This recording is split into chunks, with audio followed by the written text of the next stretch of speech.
Welcome to BNEWS Weekly. I'm Phil Gallagher along with BNEWS Director Rich Hosford, BNEWS reporters Chris Flaherty, Robert Paris, Ian Cacciola, and Marge McDonald with Senior News. Thank you for joining us. As you know, voters will be headed to the polls on Tuesday, June 27th for a special primary to select a candidate to fill the Mass 4th Middlesex District Senate seat left vacant with the passing of State Senator Ken Donnelly. The polls will be open from 7 a.m. to 8 p.m. in the Burlington High School gym.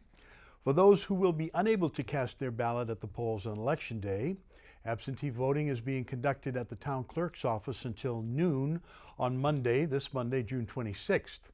The primary will feature only Democratic candidates as no Republicans have filled out the necessary paperwork to run. The Democratic candidates vying for the votes in the special state primary are State Rep. Sean Gabali, currently representing the 23rd Middlesex District, Donnelly's former Chief of Staff, Cindy Friedman, and member of the Massachusetts Board of Elementary and Secondary Education, Mary Ann Stewart. The winner of the primary will face off against Green Rainbow candidate Ian Jackson in the special election on July 25th. The three Democratic candidates recently participated in a forum put on by the Burlington Democratic Town Committee. BCAT taped the event, and you can watch it in full at www.bcattv.org. The school committee welcomed 3 new members to the school department's business office on Tuesday. They were brought in the wake of the retirement of Finance and Operations Director Craig Robinson after 20 years of service. Superintendent Conti said Robinson was leaving. He was leaving big shoes to fill, and that his replacement would need additional support as the district and the complexities of the department have continued to grow. He announced at Tuesday night's school committee meeting that Robert Kuna, who is currently the town's Director of Technology, would be the department's new Director of Facilities, Finance, and Technology.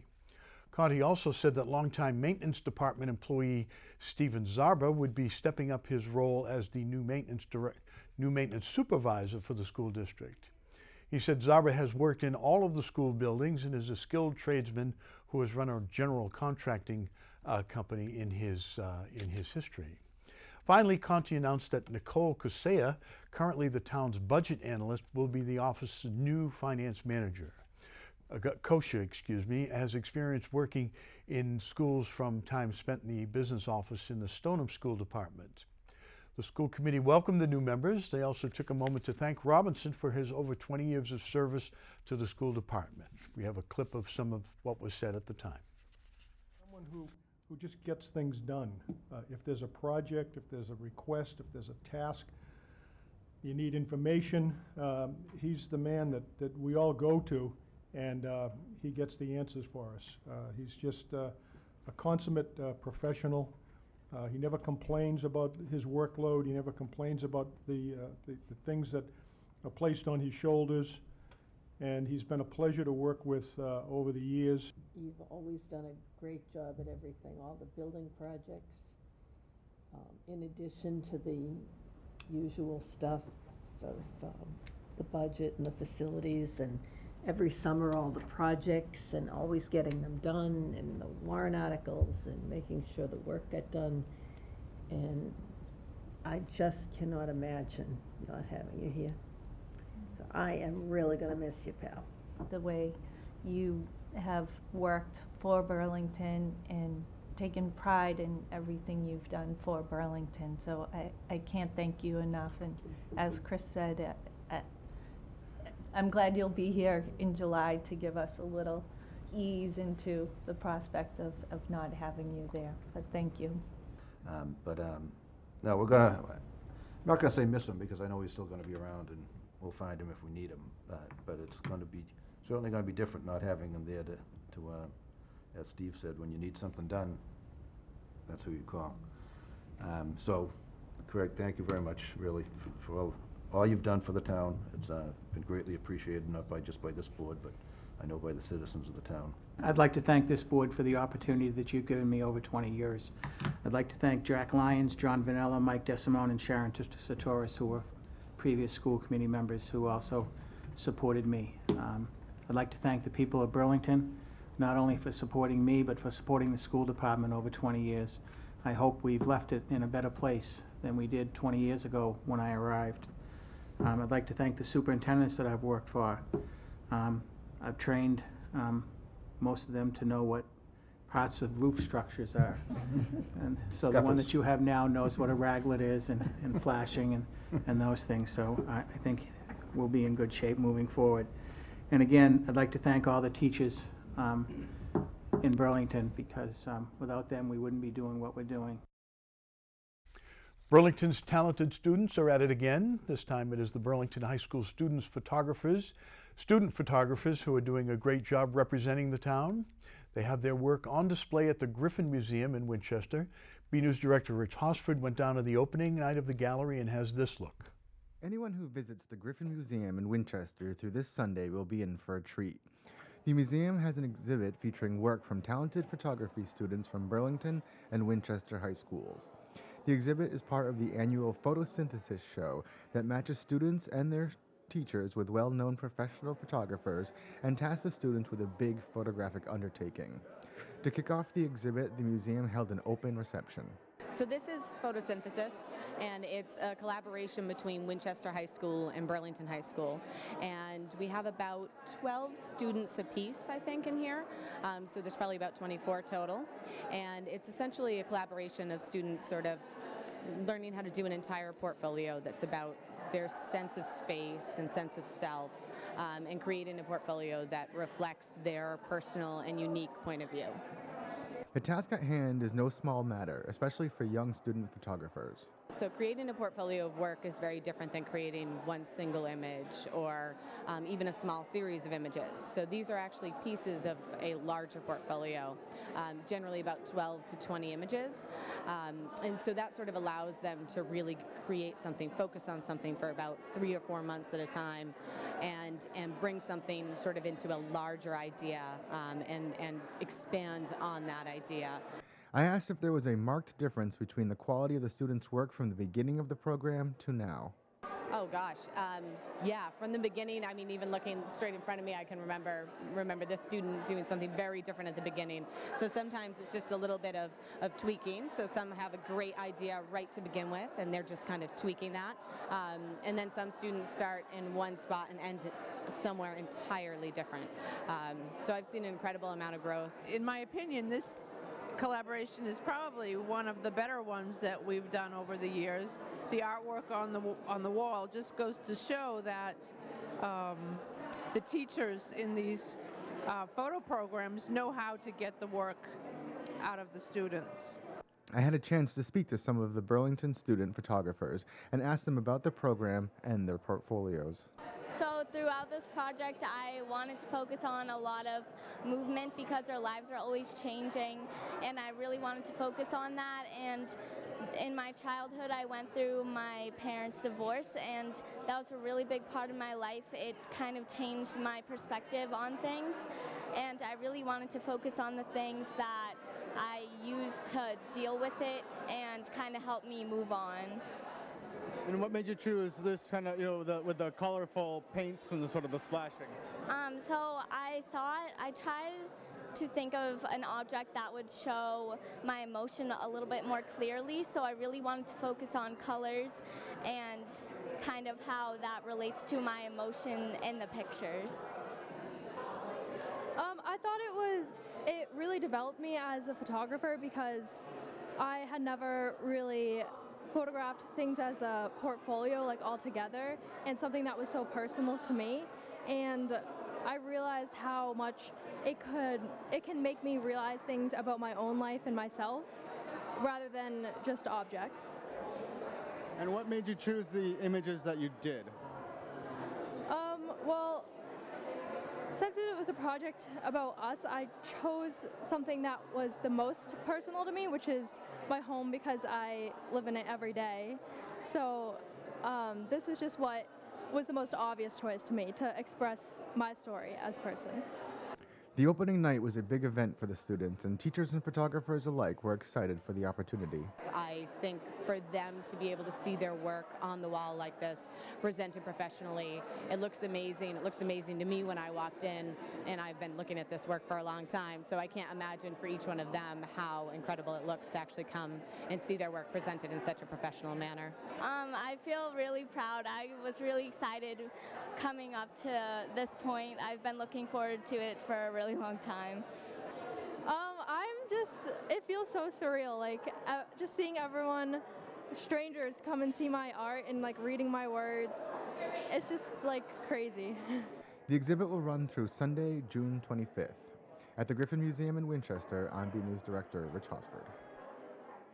Congratulations. The Burlington Police Department is reaching out to help those suffering from opioid addiction. Chief Michael Kent announced that Burlington Police Department has launched an opiate outreach program to help those beginning the process of recovering from addiction. A few months ago, police learned that longtime resident and recovery specialist Christine Cuccinello, who is in recovery from an opioid addiction and is pursuing a career as a recovery coach, was looking to help residents struggling with addiction. Working with Cuccinello, Burlington Police secured a location for weekly meetings to occur. Their focus will be to help residents recover from an opioid or alcohol addiction and or assist those who have family members or loved ones in need of help and recovery resources. The first meeting will be held on Tuesday, June 27th from 7 to 8 p.m. at the St. Margaret's Church Religious Education Building, 111 Wynn Street, Burlington. Cuccinello will lead the meeting, and no police officers will be present unless specifically invited by the participants. For more information about the program, contact Cuccinello at 857-258-9708. In area news, the Bedford Police Department is seeking the public's help in finding a vehicle involved with a hit-and-run accident involving a bicyclist or cyclist. Police say that shortly before 6 p.m. on Tuesday, June 20th, a cyclist traveling on Carlisle Road, which is Route 225, was struck by a silver hatchback vehicle at the bridge crossing at the Carlisle town line. The cyclist, a 63-year-old male from Carlisle, suffered serious injuries and was transported to an area hospital by the Bedford Fire Department. The Bedford Police Department says it is actively seeking the vehicle involved, which is believed to be a silver or gray hatchback sedan, possibly a Honda Civic, with a material resembling bedding or sheets covering the rear window. Chief Robert Bongiorno said leaving the scene of a crash is a serious matter and police are actively investigating. Anyone with information related to this crash is asked to call the Bedford Police Department at 781-275-1212. The Burlington Public Schools have a new teaching tool, and it's way cooler than a new set of textbooks. It's a large robot that can be programmed to do a variety of tasks with its mechanical arms. BNews reporter Robert Parrish went to check it out, and he files this report. It's not Johnny 5. It's not Wally. It's Baxter.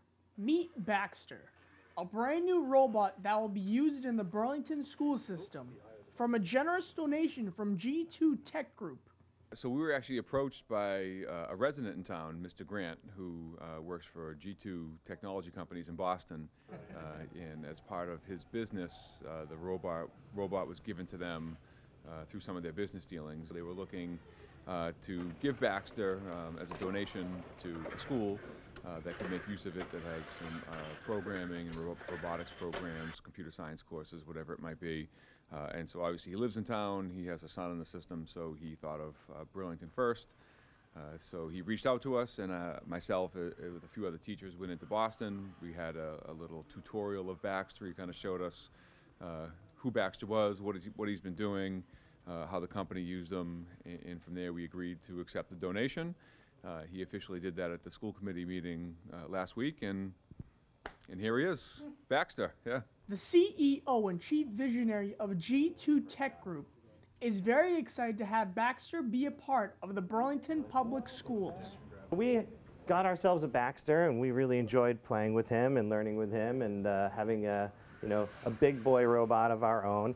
And after a few years, we'd done everything that we really could with Baxter.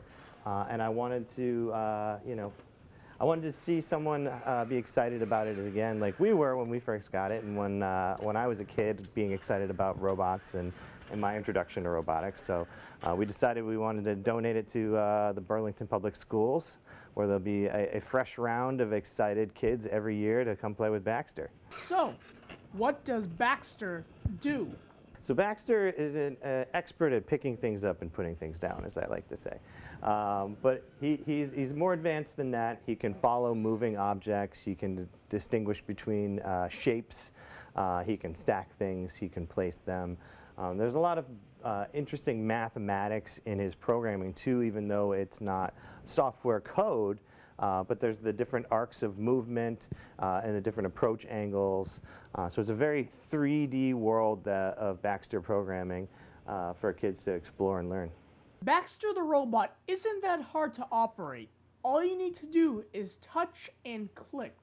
Baxter software is very unique in robotics in that it's very user-friendly and easy to program and easy to learn. I thought it would be a great addition to the school system because children of all ages can program Baxter to do different functions. Finally, Mr. Grant and Mr. Sullivan hope students throughout the district will use Baxter to learn about new technology and be inspired to pursue an education in science. So my hope is that we'll find more young minds that realize that they are really interested in robotics and programming. It teaches basic programming as well as robotics. So, being a techie and a geek and a technologist, that stuff's really exciting for me even at a very young age. And a giant robot that's bigger than half the kids in school is also really awe-inspiring, and being able to actually program a robot of this size and see it do the things that you tell it to do is going to be pretty thrilling, and I hope that it'll spark a few more geniuses into the career of software programming, computer science, and robotics. Well, hopefully it gets them interested again. I mean, obviously you walk in, you see something that you don't typically see at a high school or any school for that matter, a kind of complex, expensive robot. So you don't typically see something like this around a high school. So we're fortunate to Mr. Grant that, he thought of us and donated it. So hopefully it just piques your interest. So if you happen to get this down at the Memorial School and a couple 4th and 5th graders see it, they start asking a lot of questions, and all of a sudden it becomes something that they're interested in. It's about sparking that interest in some fields that we sometimes struggle to get students into. From Burlington High School, I'm Robert Paris for BNEWS Weekly. Welcome to Burlington, Baxter. Isaac Asimov would be proud, the author of the robotic series. Tick numbers are on the rise across the New England area, thanks in part to the heavy amount of rain we've seen this year. The Center for Disease Control and Prevention says tick populations fell last year during the drought. The parasite's numbers fall when the humidity dips below 85%. However, this year, the wet weather has allowed them to thrive. This growth in tick population increases the potential for Lyme disease, which can have long-term effects on a victim's health. The CDC recommends that people who are going to be outside wear bright clothing so it's easier to spot ticks. You should also thoroughly check yourself, your children, and your pets after being outside. If you find a tick, it is important you remove it properly. Here is a video produced by the CDC on how to remove a tick that has bitten someone.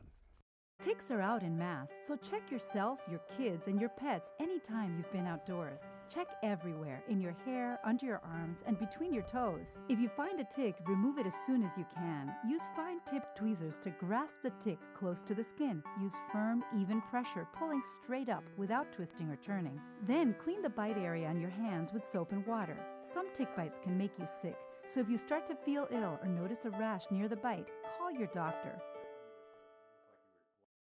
As it does every year, the Burlington Recreation Department has a full lineup of fun summer activities for residents of all ages. BNews reporter Chris Flaherty went down to the department to find out what is in store for the season. He has this report. School's out and the warm weather is back, which means summer is in full swing. The Burlington Recreation Department has plenty of events and programs to keep residents busy in the months to come. I spoke to Recreation Director Brendan Egan about all they have to offer this summer season. Registration has been going very well. A lot of our programs are full or almost full. So we encourage residents to come in as soon as possible and register for a summer program. To name a few, we have a disc golf program, we have a filmmaking program, and we have a rugby program. Some new programs that are coming out that people should really take a look at. This summer, the Recreation Department will continue its 50th anniversary celebration with a special event in both July and August. We have a music festival on July 15th from 4 to 10 p.m. Included in that is a children's performance. We have the Real School has a all-star performance, and then we have a classic rock band coming in, and then finishing up the night with a silent dance party. If you don't know what a silent dance party is, look it up online. It's going to be a pretty cool event. In August, we have an Ice Palace Day. So what better time to get out on your skates than in August, in the heat of the summer. So that one's going to be taking place at the Ice Palace from 2:30 to 5:30, and co-sponsored by FMC and TD Bank. This week also saw the return of the Concerts on the Common series. I asked Brendan about the many bands returning to the Common this year and what the concerts mean to the Burlington community. Kelly Lehman does a great job, promoting the town common and the opportunities for bands. We get a lot of the bands to come back because feedback we get from the community, but also, the bands themselves really enjoy playing in front of the crowds we get. We do like to mix in new bands as much as possible, but we do have, a good deal of feedback from the community on what they like. We have a really, really great common. It's huge. It's well maintained. The park maintenance staff does a great job maintaining it.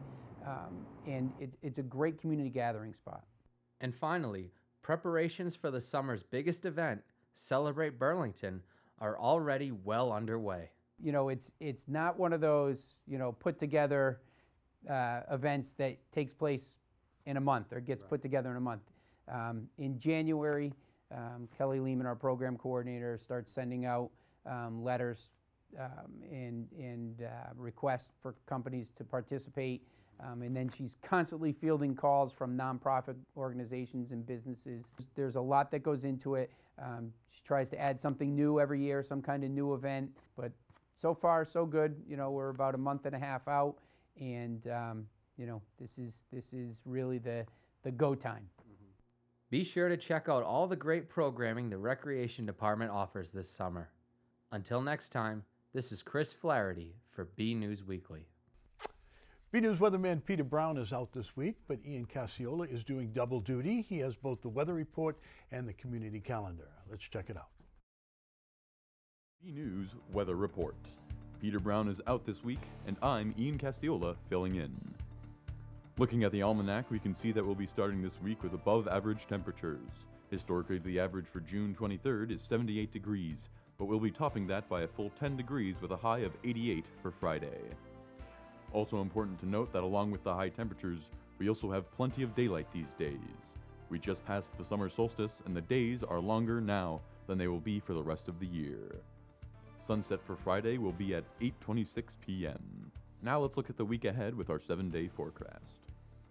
The weekend looks nice. On Saturday, we'll have a slight chance of showers and thunderstorms, but otherwise it will be sunny and warm. Sunday will be even better, with just a few clouds getting in the way of fun in the sun.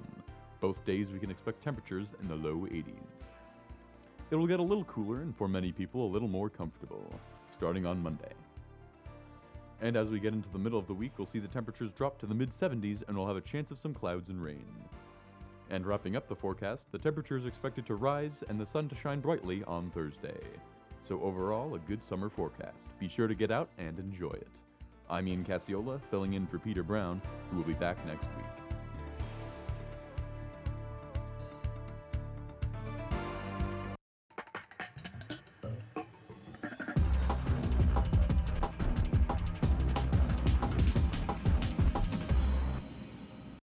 Hello, and welcome to your community calendar. Are you looking for your kids to learn something new over the summer? On Saturday, July 1st, from 10 to 11:30 a.m., the Burlington Rec Department is having a paddleboard training session called Stand Up Paddleboard. This session will teach you the basics of proper paddling and maneuver techniques. The cost of the session is $59 per person. The training session will be held at the Charles River Canoe and Kayak at 195 Moody Street in Waltham. The session is for ages 12 and older. For more info, visit burlingtonrecreation.org or call 781-270-1695. Today, we celebrate our Independence Day. On Tuesday, July 4th, starting at 11 a.m., the American Legion hosts the annual Burlington 4th of July Parade. Grab your family and friends and join the fun as you'll get to celebrate the land of the free and the home of the brave. The parade will begin on Cambridge Street and will proceed to Wynn Street and will end at the Memorial Day School. There will also be fireworks at 9 p.m. If you would like to see the fireworks in a good location, the best place to be is at the Town Common or Simmons Park. Everyone is welcomed and the event is free. For more info, visit burlingtonjuly4th.com or call 781-424-8039. Finally, kids, don't procrastinate your summer reading assignments. On Thursday, July 6th from 10 a.m. to 1 p.m., the Burlington Public Library is having a summer reading kickoff. Celebrate the beginning of summer reading with face painting, raffles, activities, and more. There will also be a magic show at 11 a.m. Everyone is welcomed and the event is free. For more info, visit burlington.org or call 781-270-1690. This has been your community calendar. I'm Ian Cassiola. Back to you in the studio. One place where there is a lot happening is at the Senior Center. We go now to Council on Aging Director Marge McDonald for Senior News. Hello. We're rumbling along at the Senior Center as best we can with our large function space closed down. We have been fortunate that the town has allowed us to use Grandview when we need large space. I know everyone is antsy to get back to the Mary Kelly wing, but I'm not sure when we'll be back in there. But in the meantime, the Leahy Farmers Market has begun. We have 50 shares of CSA produce we can give out on a first-come, first-served basis every Wednesday, beginning at 1 p.m. It is suggested you get there early, but there are plenty of people to talk to. This is a great way to supplement your grocery bill and get some really fresh produce, much fresher than anything you'll get at the supermarket. The walking group that meets down at the track at 9 a.m. will begin to meet earlier on July 6th. We will meet from 8 a.m. to 9 a.m. for the summer. Come try it out. You can walk alone or with the group. The nice thing is that you can push yourself a little farther than in the neighborhood. One, because it's a big circle and you won't be that far from the car when you get tired. And second, there are folks there if you have a problem. We also love to gab while we walk. On Monday, June 26th, we are having ice cream at noon, and at 1 p.m. we are having a sing-along with Roger Tinknell, thanks to the Burlington Cultural Council, who are covering the cost of Roger Tinknell in full. The COA is covering the ice cream. I hope you will all come and enjoy the beginning of summer with us. Please let us know as soon as possible so I can get ice cream. On Monday, July 3rd, we are celebrating Christmas in July with Abbott and Costello's Christmas Special, complete with commercials at 12:30 p.m. And on Tuesday, July 4th, the center is closed, but we are participating in the parade. We are looking for folks to walk with us. We give out bubbles to the children along the route, and we have a lot of fun.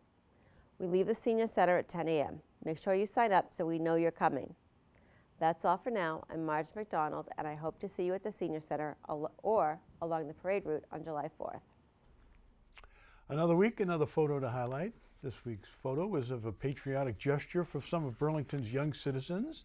It was sent in by our president, Linda McNamee, and shows Cub Scout Pack 105 presenting a new American flag to Pine Glen Principal John Lyons. The Scouts wanted to thank Mr. Lyons and Pine Glen School for their commitment to the scouting program. The boys noticed that the school's flag was a little worn and wanted to replace Old Glory. Great job, Scouts. Thanks for the photo, Linda. We'd like to see your photos. They could be of something you see around town, the weather outside your own door, or even photos of your family members, friends, and pets. Whatever you think is interesting, would like to share, we'd like to see it. Email your photos to bcat@bcattv.org, and in the subject line, put a photo of the week. Okay, that's it from the news desk here at BNEWS Weekly. I'm Phil Gallagher, along with BNEWS Director Rich Hosford, BNEWS reporters Chris Flaherty, Robert Paris, Ian Cassiola, and Marge McDonald. Thank you for joining us.